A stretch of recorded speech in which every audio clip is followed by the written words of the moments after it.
Ви благодарам. Колега Цуклев, очекував како човек кој што е прилично упатен со проблематиката од здравството, малку повеќе да ја пофалите политиката на оваа власт во сферата на здравството. Единствена работа која спомнавте во вашата дискусија за здравството беше намалување на ДДВ од 18 на 5%. Кажавте дека со тоа ги поевтинивте лековите и многу помогнавте на македонскиот народ. Јас сакам малку да поразговараме на оваа тема. Со тоа што единствен критериум при набавката на медицински лекови, потрошен материјал ви представува најевтината цена, вие ја направивте Македонија депонија на лекови со сомнително потекло. Уште на претходната пленарна седница ве соочив со фактите дека кога се купуваат медицински лекови, кога се купува опрема, треба да се внимава не само единствен критериум да ви биде цената, туку треба да внимавате на квалитет. Многу кажавте за позитивните политики на власта, јас ќе почнем со ред. Точно е, во извештаите што ги има на страницата, на веб страницата на Фондот за здравство, пишува дека има намалување на средствата за лекови и медицински материјал кои изнесуваат 1.718.939 денари. Тоа е податок од јуни 2015 година. Значи, последен ажуриран податок. Имате намалување од 10%. Па колега, како со вакво намалување на цената на лековите, значи државата толку малку вложува, дозволувате пациентите кои што се хоспитализирани во болници да си купуваат лекови? Кога се сместени во болница да нема пари за една ампула ранитал која чини 15 денари. Како тоа може да се случи? Не зборувам за долготрајните процедури на чекање за да можат да ги реализираат своите потреби во здравствениот систем. Значи, тоа е околу цената на лековите. Кажав и на претходните дебати колку чини месечната терапија на хронични пациенти. Пациенти кои што имаат терапија за висок притисок, за крвниот шеќер, се разбира таблетарната терапија на инсулинот. Меѓутоа, вие очигледно живеете во некоја друга средина. Очигледно живеете во некој друг свет, каде што се е убаво, се е идеално, каде што сите се задоволни. Колега Цуклев, јас би ве прашала, ако се толку исправни сите тие работи, зошто нашите болници пливаат во долгови? Последните податоци говорат следното. Најзадолжена клиника во државата е клиниката за травматологија, ортопедски болести, анестезиологија, интензивно лекување и ургентен центар со вкупни обврски на крајот на јуни од 297 милиони 582.000 денари. Спомнавте вчера за Прилепската болница во дискусиите, не вие директно, меѓутоа и за неа. 230 милиони денари долг. Понатаму, клиниката за радиологија и онкологија со долг од 202.505.000 денари. Институтот за трансфузиона медицина 248.737.000 денари. Ова се бројки кои што се објавени на веб страницата на Фондот за здравство. Па како тогаш имате ефтини лекови, редовно се одвиваат реконструктивни зафати, редовно имате проекти за изградба на нови капитални објекти, а здравството се гуши во долгови. Во поглед на програмите на здравството, сето ова денес расправаме за буџетот, јас ќе зборам малку за сферата на здравството, реплицирајќи ви на вашите аргументи колку се исправни политиките и проекциите во буџетот. Денар повеќе не сте предвиделе во предвидените превентивни програми за заштита на мајки и деца, за имунизација на населението. На голема врата се промовира дека се воведува поливалентна вакцина, меѓутоа ни денар повеќе не е предвидено во износот на буџетот околу набавка на истите. За обезбедувањето на инсулин ви ја кажав приказната. Кој ќе стигне амандманската расправа, за која чисто се сомневам дека ќе дојде на ред, бидејќи амандманите за здравство се некаде меѓу последните, видовме на кој начин се прават тендерите за инсулин и видовме на кој начин се добиваат. Значи, единствен критериум цена. Видовме како Министерството за здравство врши притисок врз колегите доктори за префрлање на пациенти од аналогни на хумани инсулини. Меѓутоа, тоа е тема за која разговарам. Ајде, колега Цуклев, малку околу изградбата на градежни и капитални објекти во Република Македонија. Изградба на нов клинички центар во Скопје и Штип за оваа година, бидејќи тоа е еден динамичен процес кој што бара многу средства, предвидени се 633.160 милиони денари. Ајде, јас ќе ви направам оваа паралела. Економска промоција се 640 милиони денари. Значи, Може ли владата да се откаже од економска промоција и да ги изгради овие две клиничкиот центар во Скопје Мајка Тереза кој години уназад го најавувате и клиничката болница во Штип само кај што се прават проекти, меѓутоа ништо од сето тоа не е имплементирано. Јас како лекар кој што доаѓа од третата изборна единица, можам да ви кажам дека многу е ограничен пакетот на услуги кои можат да се завршат во клиничката болница во Штип. Пациентите, заради нефункционалност на апаратите, неставање во функција, се препраќаат во приватни ординации на локално ниво и од тука се излеваат пари од јавното во приватно здравство. Никаде во светот на штета на јавното здравство не се промовира приватното здравство. Ајде друга паралела една сакам да ви направам. Околу градбата. Постојано се фалите околу изградба, реконструкција на јавни здравствени установи. Јас ќе ви прочитам конечниот извештај на овластениот државен ревизор од 2013 година кој се однесува на проект за реконструкција и доградба на јавните здравствени установи. Ова е конечен извештај, значи ова е конечен, имам и текове на 2014 и тука изразено е негативно мислење во однос на вистинитоста и објективноста на финансиските извештаи, како и мислење без резерва во однос на усогласено со законски прописи. Последниот ревизорски извештај до Министерство за здравство, од Државен завод за ревизија, со дата 7.4.2015, ги наоѓа следните замерки. Отстапување на плаќање на договорените рати и износи, утврдени во дел од договорите, при што е платена затезна камата. Дел од опремата за која Министерството склучило договори за јавна набавка на нова медицинска опрема не е целосно испорачена.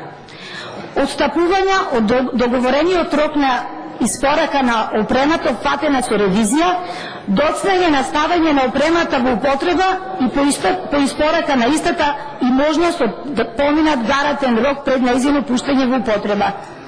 Овие состојби се дел од опремата се настанати поради ненавремено обезбедени просторни, функционални и други услови за инсталација и пуштање во употреба на набавените медицински апарати.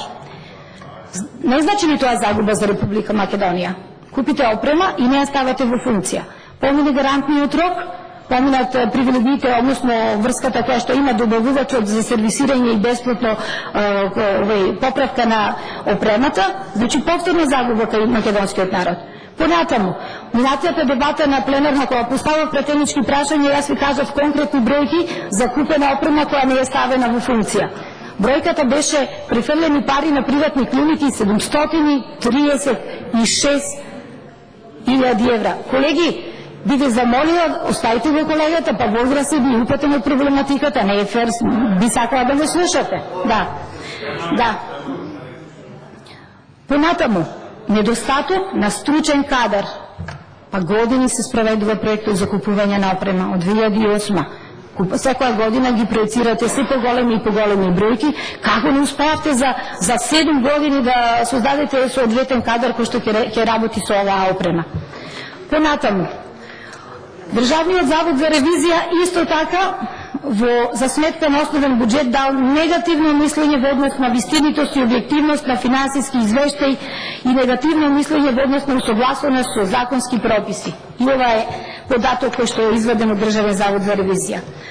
Ајде сега малку околу изградбата на болниците во Штип, од болницата во Кичево, понатаму болницата во Тетово.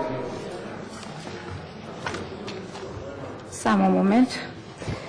Значи, изградба на 5 центар, тоа е проблем кој што се превлекува години, уште ништо не е завршено.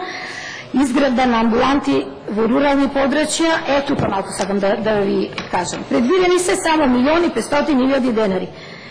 Секаде ги промовирате руралните подрачја, изградба, посетување на доктори за да се во селото директно до пациентите, непосредно да приближи здравството до оние на кои што им е најпотребни, до кои тешко доаѓаат. Меѓутоа во пракса, имплементацијата на овие проекти не е така. Не може лекар со една посета во текот на неделата од 2 часа да ги реализира проектите предвидени со тешките пари кои ги инвестирате во реновирање на тие рурални амбуланти. Јас би поставила едно прашање. Општина Бутел, која не е рурално подречје, се наоѓа во градот Скопје, со 40.000 жители нема поликлиника. Каде одат граѓаните до оваа општина за да ги обавуваат основните потреби? Лабораториски, рентген, специјалистичко-консултативна заштита, каде ги носат своите деца на вакцинација? Па нели грижата за идните поколенија е најважно? Вие не можете да имате увид во тоа како се спроведуваат овие превентивни програми за имунизација ако децата одат во Чаир, одат во Газибаба или во соседните општини. Па треба на овие граѓани да им се помогне да се изгради ваков објект.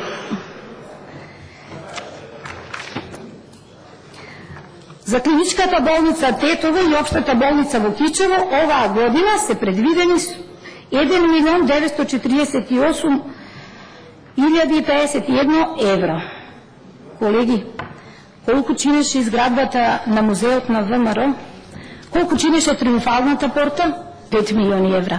Па не ли ги беше попаметно такви непродуктивни трошења да ги пренасочите во изградба на болници и нивна реконструкција, за да им го олесните и животот на граѓаните и да намалите миграцијата, која како е погубна за нашата држава. Понатаму за здравствената картичка, проект кој што на голема врата го промовираше Министерството за здравство и кој што тече години уназад и не е завршено. Значи, склучен е договор уште во далечната 2009, меѓутоа беше првично замислено како проект кој што ќе го финансира државата, за да на крајот на сите осигуреници им наплаќате по 250 денари. Државата за овој проект собра од граѓаните 7 милиони евра. И овој проект не ви е завршен. Во ревизорскиот извештај, конечниот ревизорски извештај за здравство, Министерството за здравство склучило договор за купопродажба на систем за електронска картичка, кој до денот на вршење на ревизијата не е евидентиран во сметноводството и финансиските извештаи на Министерството и за истата не се пресметува амортизација. Повторно и оваа година предвидена електронската картичка. Колеги, се врти околу парите. Како и да ја свртиме приказната, дали колачите или лебот на Марија Антоанета, дали чоколадата и лебот на министерот Ставревски, се врти околу парите. Меѓутоа, доста со фалби колку многу се подобрени состојбите, посебно за здравството. Дали знаете дека најмалото дете кој што прима интравенска дрога има 8 години? Дали знаете за 3-годишни деца кои што вдишуваат лепак за да се другираат? Дали некој се прашал за овие маргинализирани групи на граѓани? Колку државата за нив се грижи? Колку средства се вложени за нив? Денар не е зголемена повеќе проекцијата за третирање на пациентите од зависности во однос на претходната година. Истото и за СИДА. А следна година Глобал фонд ја напушта Република Македонија, тоа ќе треба комплетно да покриеме финансирањето на програмите за СИДА. Дали сте се запрашале колкав е процентот на смртност, односно учеството на болестите пред се од кардиоваскуларната сфера во вкупната смртност? Колку е процентот смртноста одзема малигните болести? Колку ние како држава се потрудивме за ова? Колку пари вложисте за ова?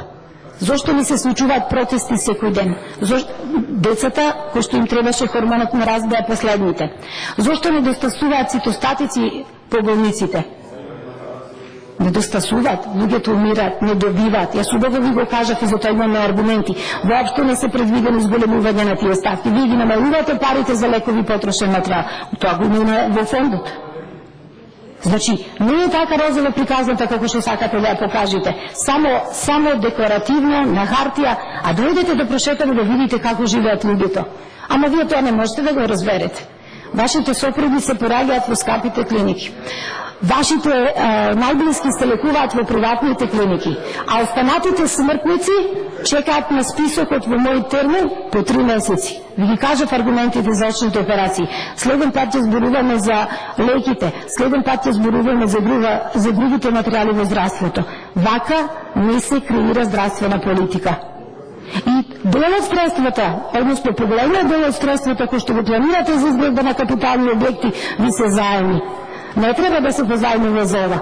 Не требаше да ги градите мегаломанските проекти од проектот Скопје 2014. Јас знам дека се валите на тоа дека треба да негуваме традицијата, дека треба да се штити историското наследство. Да, ама треба да се грижиме за гладниот народ, треба да се грижиме за народот на кој се потребни лекови. Затоа сме повикани и затоа сме тука. Благодарам.